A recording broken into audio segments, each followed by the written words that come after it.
Om Swastiastu. Hai semuanya, berikut merupakan pembahasan mengenai tugas akhir aplikasi komputer yang saya buat. Sebelum itu, izinkan saya untuk memperkenalkan diri terlebih dahulu. Nama saya Nikade Sukma Febrianti dengan NIM 21156444150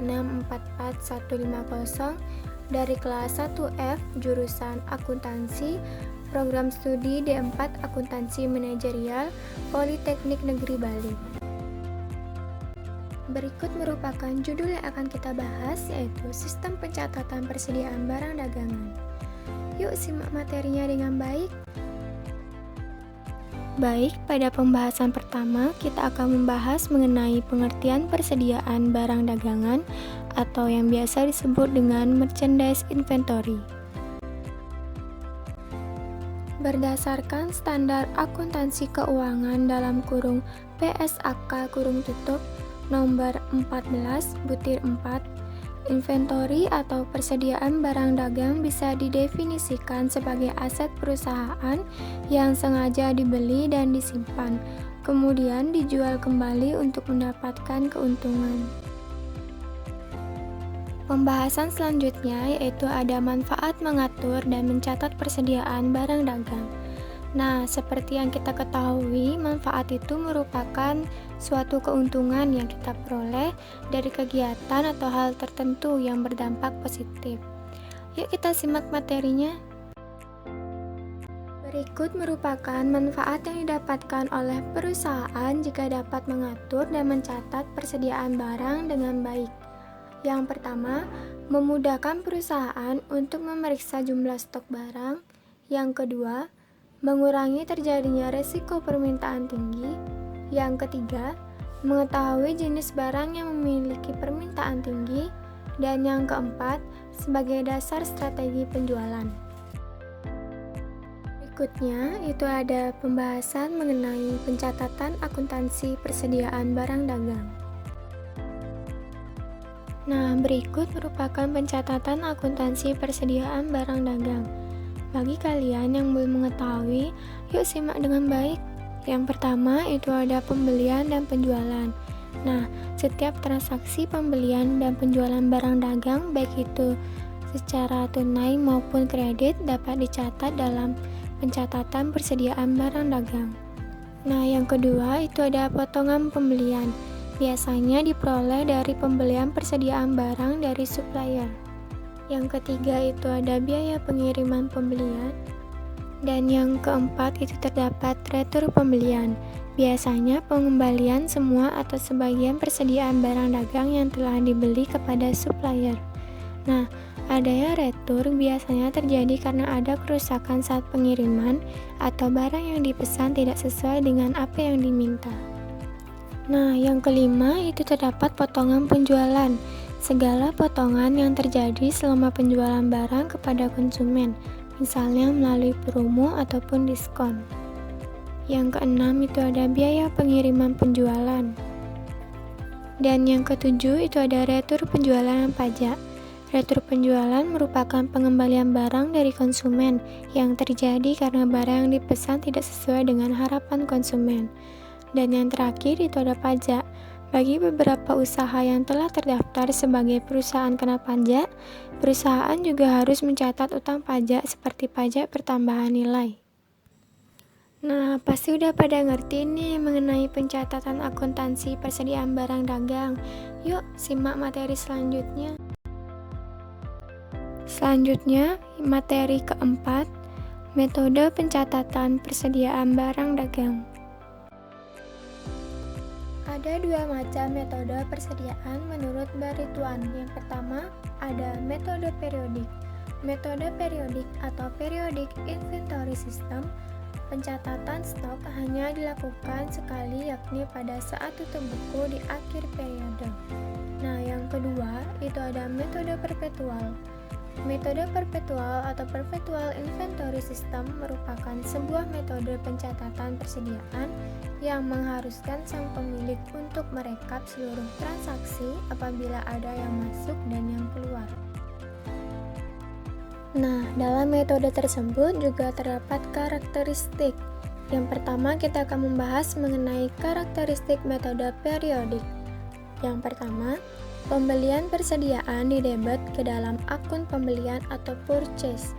Yang kedua, asuransi dan biaya pengangkutan masuk, retur, dan pengurangan pembelian dicatat ke dalam akunnya masing-masing. Yang ketiga, biaya persediaan dan harga pokok penjualan ditentukan secara periodik. Dan yang keempat, akun persediaan ditentukan secara periodik dengan menutup nilai persediaan awal dan persediaan akhir ke dalam ikhtisar laba rugi. Selain itu, juga ada karakteristik pada metode perpetual. Yang pertama, pembelian persediaan didebet ke dalam akun persediaan atau merchandise inventory. Yang kedua, biaya pengangkutan masuk, retur, dan pengurangan pembelian dicatat ke dalam akun persediaan. Yang ketiga, perhitungan fisik persediaan. Dan yang keempat, harga pokok penjualan diakui untuk setiap penjualan dengan mendebet akun harga pokok dan mengkredit akun persediaan. Masih fokus kan? Yuk kita lanjut materinya. Selanjutnya itu ada metode pencatatan periodik. Yang pertama, terdapat perkiraan pembelian, retur, potongan, dan biaya angkut pembelian. Yang kedua, transaksi pembelian, retur, potongan, dan biaya angkut dicatat dalam perkiraan masing-masing. Dan yang ketiga, setiap terjadi penjualan, tidak perlu dilakukan pencatatan HPP atau harga pokok penjualan. Selain itu juga terdapat metode pencatatan perpetual. Yang pertama, tidak terdapat perkiraan pembelian, retur, potongan, dan biaya angkut pembelian. Yang kedua, transaksi pembelian, retur, potongan, dan biaya angkut dicatat dalam perkiraan persediaan barang dagang.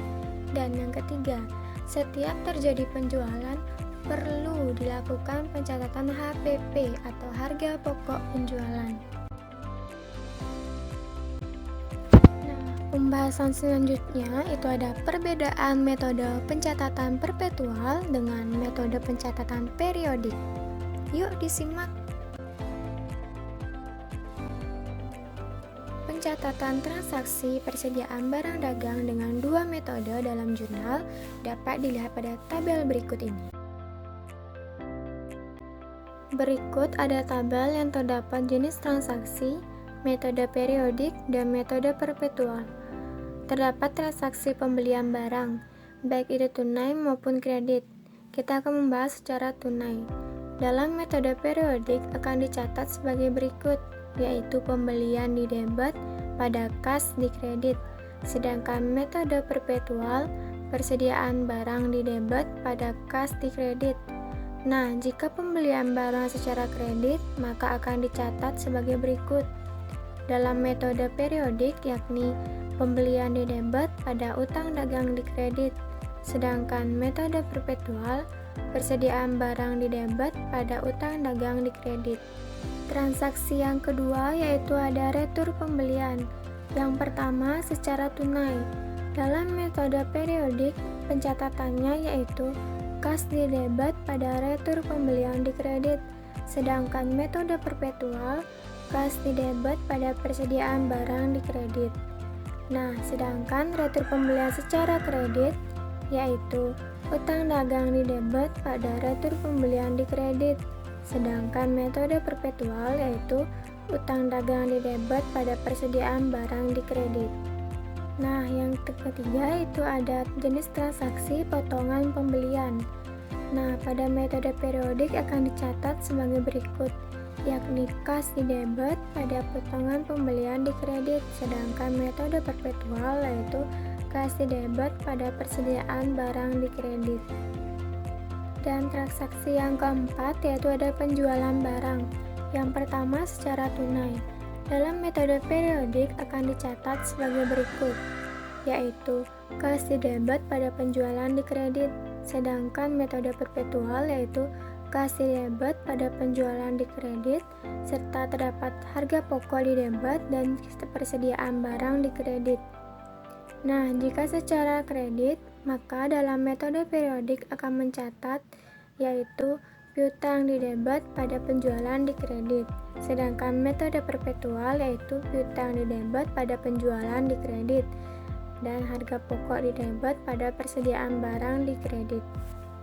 Yang terakhir itu ada retur penjualan. Jika secara tunai, maka akan dicatat dalam metode periodik yaitu retur penjualan di debit pada kas di kredit. Sedangkan metode perpetual yaitu retur penjualan di debit pada kas di kredit dan persediaan barang di debit pada harga pokok penjualan di kredit. Nah, sedangkan secara kredit akan dicatat pada metode periodik yaitu retur penjualan di debit pada piutang dagang di kredit. Sedangkan metode perpetual yaitu retur penjualan di debit, piutang dagang di kredit, dan persediaan barang di debit pada harga pokok penjualan di kredit. Nah, dari transaksi tersebut kita dapat melihat terdapat perbedaan dalam metode periodik dan metode perpetual, di mana dalam metode perpetual akan ada pencatatan pada HPP atau harga pokok penjualan. Sekian pemaparan tugas akhir mengenai sistem pencatatan barang dagangan. Jika terdapat salah kata atau pengucapan mohon dimaklumi. Dan semoga apa yang saya sampaikan dapat bermanfaat bagi semua orang. Dan untuk teman-teman, setelah menonton video ini, silakan like and comment. Thank you. Saya tutup dengan Parama Santi. Om Santi, Santi, Santi, Om.